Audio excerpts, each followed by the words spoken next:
Ya, Bapak Ibu, ya saya mengucapkan terima kasih pada saat ini atas kehadiran kita, di mana kegiatan ini adalah salah satu tugas yang harus kami laksanakan dan harus kita terapkan di sekolah, yaitu budaya positif pada modul 14A91. Sebelumnya juga bahwa budaya positif ini sudah kita lakukan di sekolah ini, tetapi ada baiknya akan saya jelaskan kembali apa yang dimaksud dengan budaya positif. Budaya positif ini adalah merupakan kebiasaan-kebiasaan yang sudah kita lakukan di sekolah ini. Kebiasaan-kebiasaan yang kita lakukan, tetapi kebiasaan itu berpihak pada murid. Sebenarnya nilai-nilai dari kebiasaan yang kita lakukan di sekolah ini sangat mempunyai tujuan yang positif. Seperti arahan dari Bapak Pembina tadi pagi, salah satu contoh di situ adalah budaya positif yang sudah kita lakukan, yaitu siswa yang mandiri. Nah, jadi bagaimana kita menerapkan ini kepada anak-anak, bahwa itu menjadi suatu kebiasaan dan bahwa itu menjadi suatu hal yang harus berkembang pada pribadi si anak. Dengan melakukan kebiasaan tersebut, anak menjadi berkembang menjadi pribadi yang kritis dan penuh hormat dan bertanggung jawab. Itu sebenarnya yang perlu kita terapkan di dalam budaya positif ini. Sementara budaya positif yang kita buat tadi, salah satu contoh kemandirian di sekolah ini belum bisa kita lakukan. Tentu tujuannya adalah, tujuan dari membangun budaya positif itu menumbuhkan karakter anak. Bagaimana si anak supaya tumbuh karakternya itu, tentu semuanya itu adalah awalnya harus dari guru. Jangan misalnya kita suruh anak itu harus mandiri, sementara kita tidak mampu menumbuhkan sikap kemandirian itu kepada anak. Nah, program kesepakatan kelas dengan tujuan untuk menumbuhkan dan membiasakan anak menjadi mandiri, menjadi disiplin, menjadi bertanggung jawab. Itulah tujuan membangun budaya positif tadi, seperti arahan dari pembina pada waktu upacara tadi pagi. Kemudian sudah kita lakukan apa sebenarnya untuk membangun budaya positif ini? Untuk membangun budaya positif di sekolah kita ini perlu menyediakan lingkungan yang positif, lingkungan yang aman, lingkungan yang nyaman. Nah, kalau di sekolah kita ini sudah dapat kita lihat lingkungan yang nyaman, lingkungan yang positif, berarti murid-murid kita menjadi mampu berpikir, mampu bertindak, mampu menciptakan hal-hal yang bertanggung jawab tadi. Hal-hal yang dia lakukan sebagai siswa yang mandiri. Menurut saya pun, kalau memang gurunya mampu melakukan ini kepada murid, otomatis nampak sendiri untuk murid-murid kita. Dan memang dituntut pertama adalah dari guru. Bukan langsung kita tuntut dari siswanya. Siswanya harus bertanggung jawab. Berarti gurunya harus lebih bertanggung jawab. Di dalam pelajaran materi-materi yang kami dapat sebagai guru penggerak, sebenarnya tidak bisa kita lakukan kalau hanya kepala sekolah yang mempelajari budaya positif ini. Kalau hanya kepala sekolah yang selalu berkuak-kuak menerapkan budaya positif.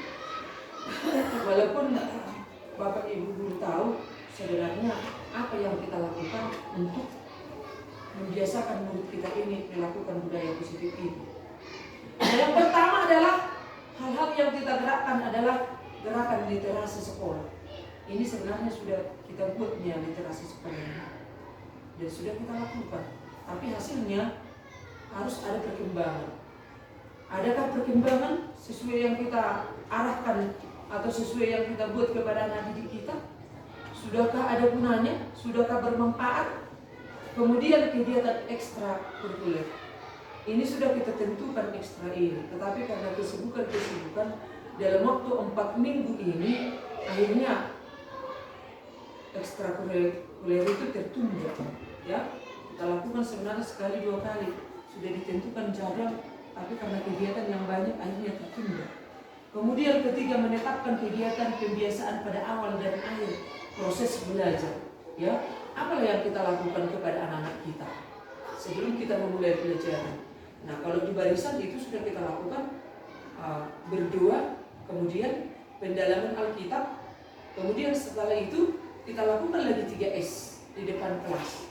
Tetapi sesudah masuk lagi ke dalam kelas, tetap juga kita buat berupa menyanyikan lagu wajib. Itu sudah Ibu lihat itu di kelas-kelas tertinggi sebelum mereka memulai pelajaran, tetap juga mereka buat itu menyanyikan lagu wajib.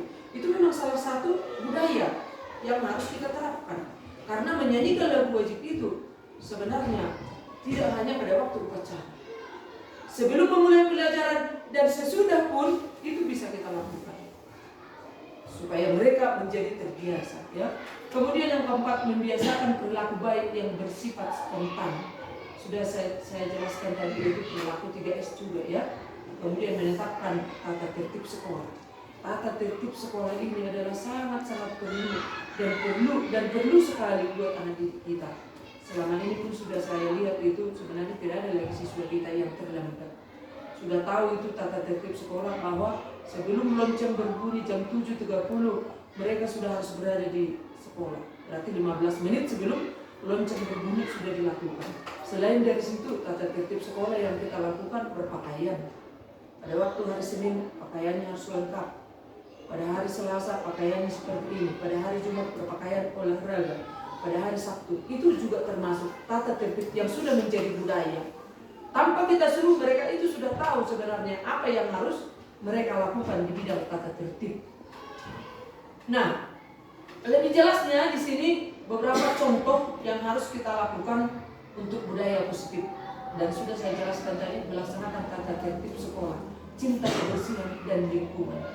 Yang jelasnya masalah cinta kebersihan dan lingkungan ini lebih dulunya kita sebenarnya tahu bagaimana anak-anak kita itu mengerjakan, dan itu sudah kita buat di dalam kelas. Siapa-siapa saja yang bertugas untuk kebersihan di kelas. Bahkan sudah kita lakukan itu kegiatan piket. Kegiatan guru piket itulah yang mengatur di pagi hari bagaimana keadaan sekolah kita ini, kebersihan sekolah kita ini, termasuk di dalam baris. Itu sebenarnya tugas piket sudah kita lakukan.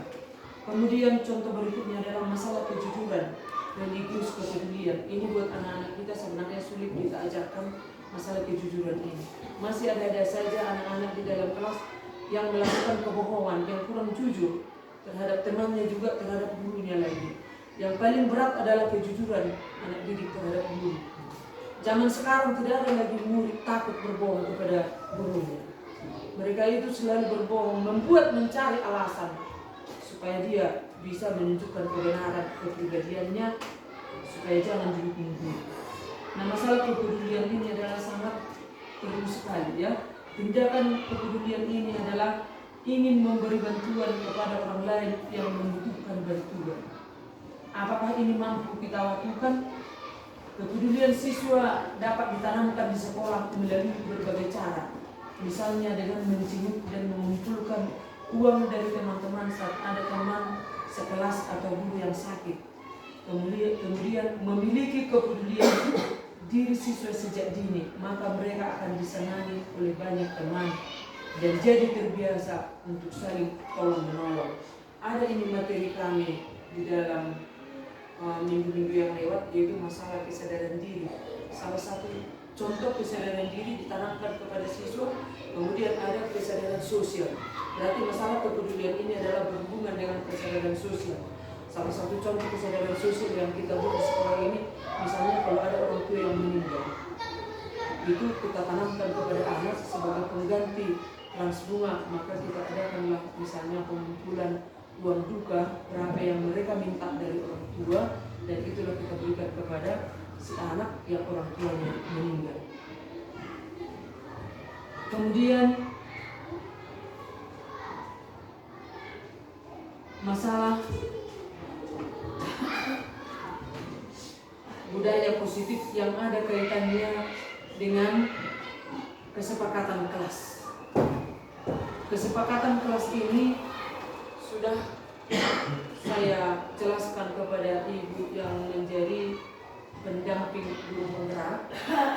Tolong Bu jelaskan di mana sebenarnya yang harus dilakukan sebagai guru kelas tentang materi kesepakatan kelas. Silakan Bu, sambil kami juga ikut untuk mempelajari masalah kesepakatan kelas ini.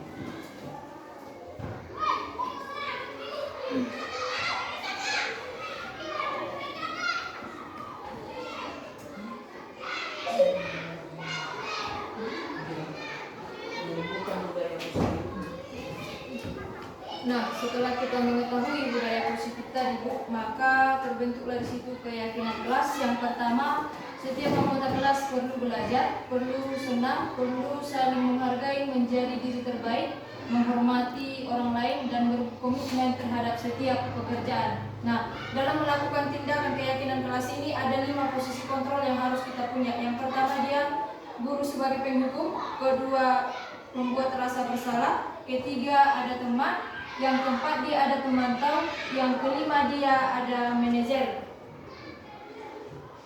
Guru sebagai penghukum di sini contohnya, ketika kita mengajar dan kita memberikan tugas kepada siswa kita melukai hati seorang siswa jika tidak mengerjakan tugas. Kita memberikan hukuman. Hukuman di situ yang kita berikan contohnya misalnya membuka sepatu. Hukuman yang kita kasih misalnya membuka sepatu di situ yang kita suruh anak itu melukai hatinya, yaitu melukai kakinya, yaitu kakinya bisa kedinginan. Itulah contoh dari penghukum. Yang kedua, membuat rasa bersalah. Membuat rasa bersalah itu terdapat pada siswa, bukan terhadap guru. Membuat rasa bersalah itu si siswa tadi, dia merasa bersalah kalau seandainya aku tidak membuat tugasku, maka guruku menghukumku dengan cara membuka sepatu dan tidak diperbolehkan masuk ke dalam kelas. Sewaktu dia pergi ke luar kelas ataupun ke bermain, sepatu yang dibukanya tadi akan melukai kakinya, yaitu batu kerikil ataupun pasir yang ada di halaman sekolah. Jika terdapat luka yang ada di kakinya, tentu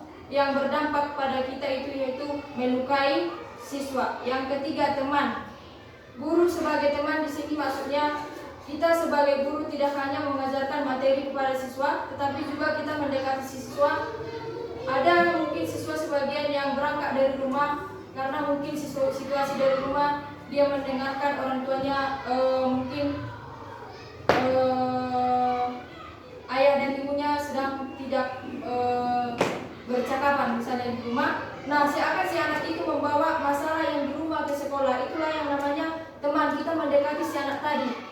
Bagaimana nak? Kenapa kamu tidak biasanya kamu seperti ini? Mengapa kamu seperti ini? Nah, kemudian si anak tadi mencurahkan apa yang dia rasakan. Begini Bu, saya tadi di rumah tidak diperangkatkan oleh ayah dan ibuku karena situasi seperti ini. Ayahku tidak memberikan aku uang misalnya jajan, dan si ibunya juga tidak memperhatikan baju si anak tadi. Nah, itulah guru sebagai teman. Kita mendekati siswa tadi supaya siswa itu tidak fokus ke masalah yang di rumah dibawa ke sekolah. Begitu juga kita Bapak Ibu guru, kalau kita mempunyai masalah misalnya dari rumah ke sekolah, janganlah kita misalnya membawa masalah itu ke sekolah. Yang keempat adalah memantau. Memantau di sini yang dimaksud adalah kita memantau siswa kita yang ada di sekolah ini. Apakah dia dari rumah ke sekolah dia semangat datang ke sekolah supaya bisa kita memberikan pelajaran ataupun materi kepada anak didik kita tidak mengalami kesalahan ataupun kita tidak mengalami kendala. Kemudian manajer yang dimaksud di sini adalah kita sebagai guru menyediakan fasilitas kepada anak didik kita, yaitu misalnya kita mengajar dalam kelas tidak hanya berupa dari buku paket. Misalnya kita memberikan ice breaking. Ice breaking di sini maksudnya sebelum memulai pelajaran kita harus memberikan ice breaking. Misalnya contohnya seperti ini, kita memberikan kepada anak yang mana di sini kuping. Kuping. Berarti anak itu di situ mencerna pikirannya kuping, padahal gurunya memegang telinga. Spontan anak itu akan begini. Saya harus melakukan yang seperti ini. Yang dilakukan ibu tadi salah. Berarti ini kuping, yang dipegang ibu ini hidung. Itu mengasah otak anak itu tadi. Jadi sebelum kita melakukan pelajaran itu, alangkah baiknya kita melakukan ice breaking tadi.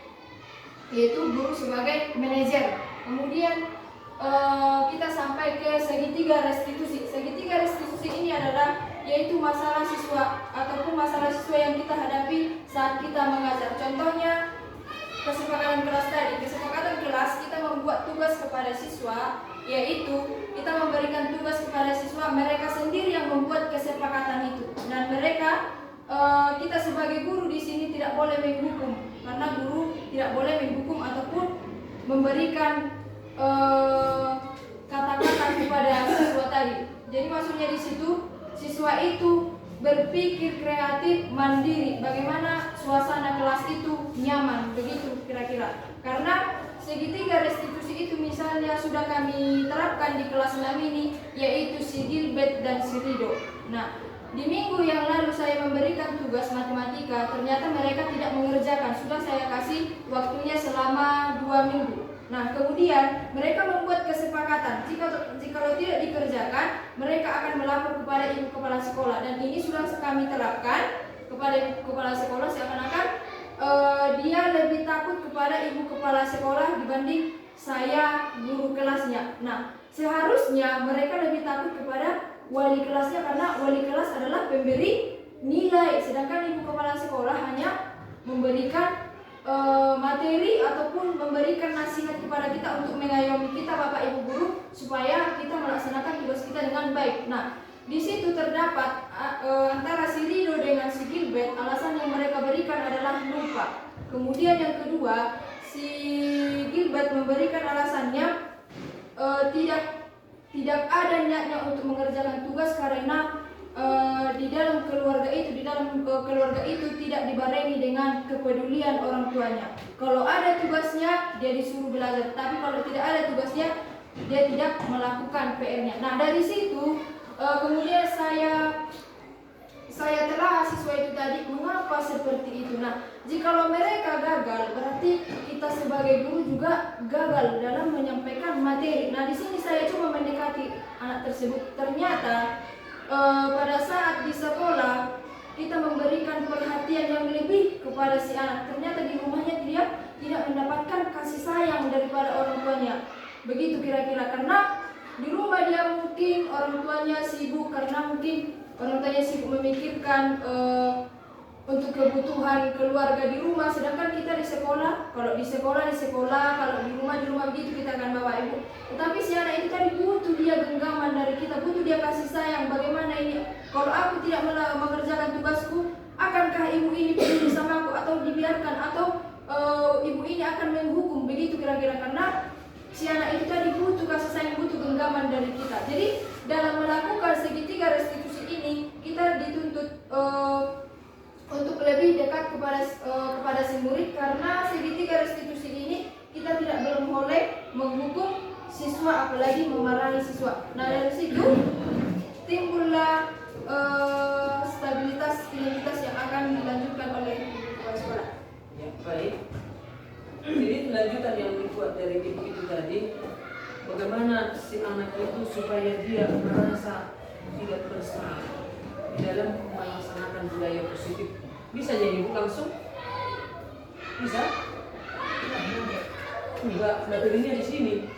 Bisa dia langsung? Enggak bisa. Oke lah.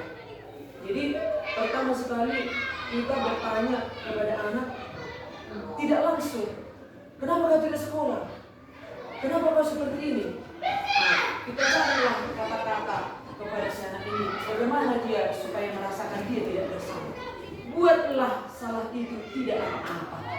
Berarti penerapannya, kalaupun dia sudah salah, kita carilah kalimat yang bisa meyakinkan dia bahwa dia tidak bersalah, sehingga tidak merasa ditekan.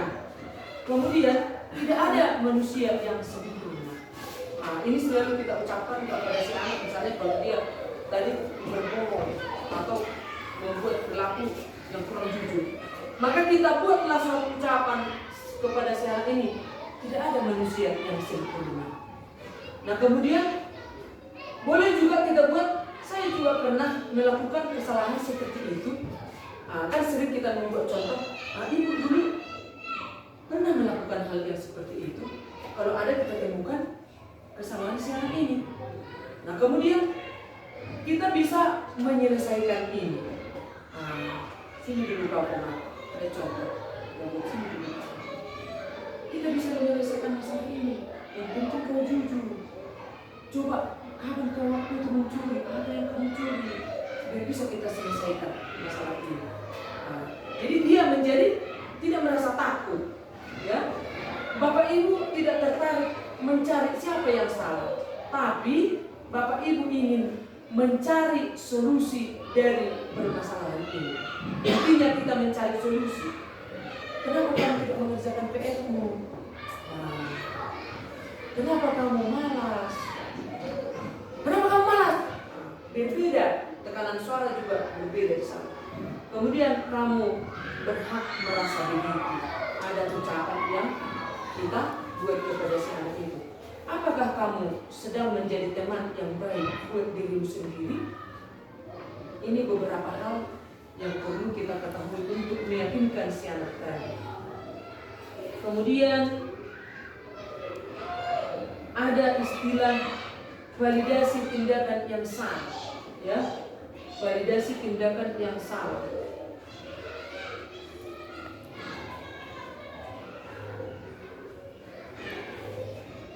Nah, apa yang kita lakukan di sini bisa seperti itu, ya. Kamu pasti punya alasan mengapa kamu melakukan hal ini. Kamu patut bangga pada dirimu sendiri karena kamu telah melindungi sesuatu yang penting buat. Kamu boleh mempertahankan sikap itu, tapi kamu harus menambah sikap yang baru. Atau kita buat misalnya contoh, berarti hari ini kamu ibu toleransi, tapi besok tidak boleh kamu ulangi lagi. Kadang memang kita tidak menyadari berbuat hal yang kurang enak kepada si anak, sehingga anak itu kadang mau menjadi takut melihat kita, kadang sampai menangis. Dia itu pun bersalah sebenarnya, kita membuat dia jangan langsung pergi. Misalnya kita butuh dia, besok harus bisa ya. Kalau ibu suruh besok, itu dia sudah bisa. Tapi karena tidak bisa kita menahan emosi, akhirnya kita putus yang itu merupakan suatu contoh dalam segitiga restitusi itu, ya. Dan contoh yang dijelaskan di pasti pun masalah Segitiga itu sebenarnya sudah terlalu dalam karena mereka sampai menangis. Tetapi setelah dipanggil ke kantor, dia menyadari dan saya buat langsung keyakinan dia supaya dia mampu dan mau berubah. Bukan karena dihukum si anak itu mau berubah. Itulah tujuannya sebenarnya. Jangan karena kita hukum dia menjadi mau dia berubah. Berarti bagaimanalah seorang guru menyadarkan si anak itu supaya dia mau berubah di dalam kesalahannya.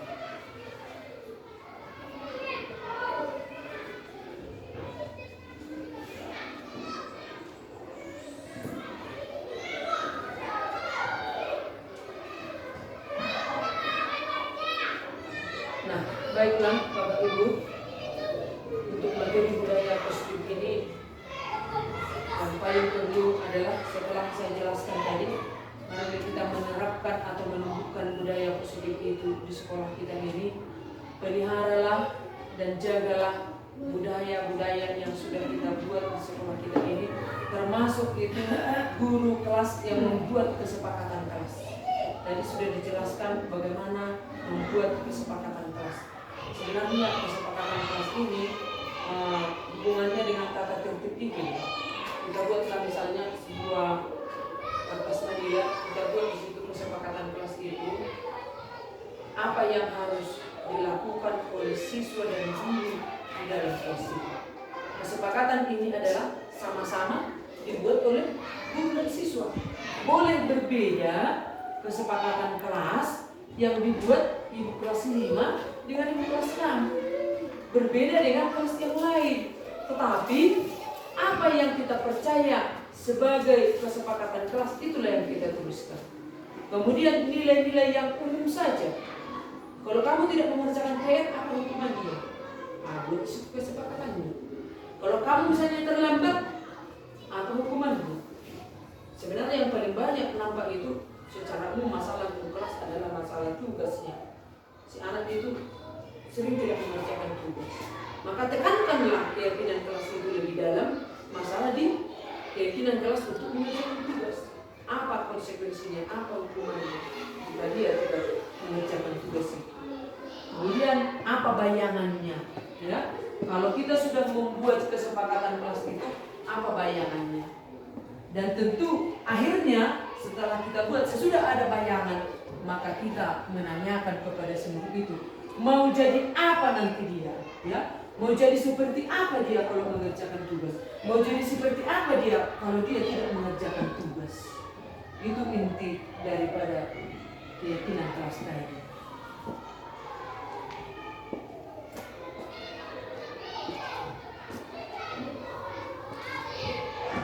Nah, jadi Bapak Ibu, terima kasih atas pertemuan kita pada siang hari ini. Banyak hal sebenarnya yang perlu lagi kita lanjutkan dalam budaya positif ini.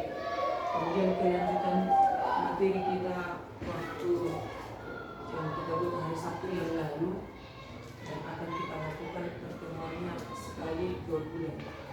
Setelah selesai nanti ini, ada lagi materi yang lain, masalah yang harus kita bahas di dalam guru kontrak. Tetapi untuk budaya positif sampai di sini dulu. Selamat siang Bapak Ibu. Selamat siang.